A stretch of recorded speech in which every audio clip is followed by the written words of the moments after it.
नमस्कार, आप देख रहे हैं आरजे भारत न्यूज 7 और मैं हूं आपके साथ श्वेता। तो चलिए रुक करते हैं आज की प्रमुख और बड़ी खबर पर। मालदीव ने हिडन एजेंडा वालों को सिखाया सबक, बम्पर जीत के बाद बड़बोले हुए मोइज़ू, भारत पर निशाना। मालदीव के राष्ट्रपति मोहम्मद मोइज़ू की पार्टी ने संसदीय चुनाव में रिकॉर्ड 71 सीटों पर जीत दर्ज करके प्रचंड बहुमत हासिल कर लिया है।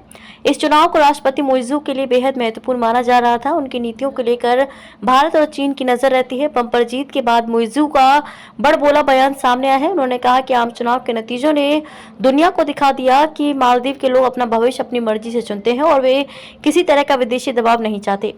भारत का नाम ना लेते हुए उन्होंने कहा कि हिडन एजेंडे वाले लोगों के लिए ये भी स्पष्ट सबक है। मालदीव के राष्ट्रपति मोहम्मद मोइज़ू की पार्टी ने संसदीय चुनाव में रिकॉर्ड 71 सीटों पर जीत दर्ज करके प्रचंड बहुमत हासिल कर लिया है। इस चुनाव को राष्ट्रपति मोइज़ू के लिए बेहद महत्वपूर्ण माना जा रहा था। उनकी नीतियों को लेकर भारत और चीन की नजर रहती है। बम्पर जीत के बाद मोइज़ू का बड़बोला बयान सामने आया है। उन्होंने कहा कि आम चुनाव के नतीजों ने दुनिया को दिखा दिया कि मालदीव के लोग अपना भविष्य अपनी मर्जी से चुनते हैं और वे किसी तरह का विदेशी दबाव नहीं चाहते। भारत का नाम ना लेते उन्होंने कहा कि हिडन एजेंडे वाले लोगों के लिए भी ये स्पष्ट सबक है। जीत के बाद क्या बोले मोइज़ू।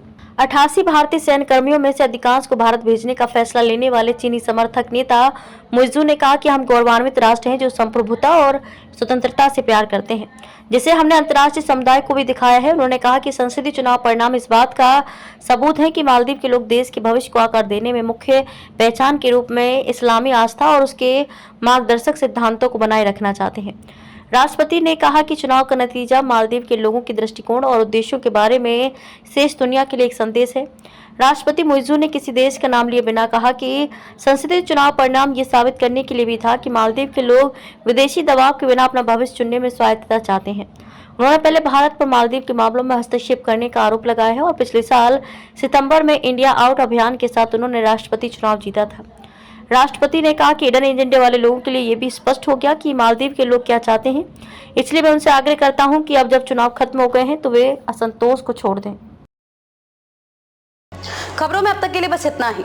फिर होगी आपसे मुलाकात ऐसी किसी बड़ी और खास खबर के साथ। तब तक के लिए नमस्कार और देखते रहिए आरजे भारत न्यूज 7।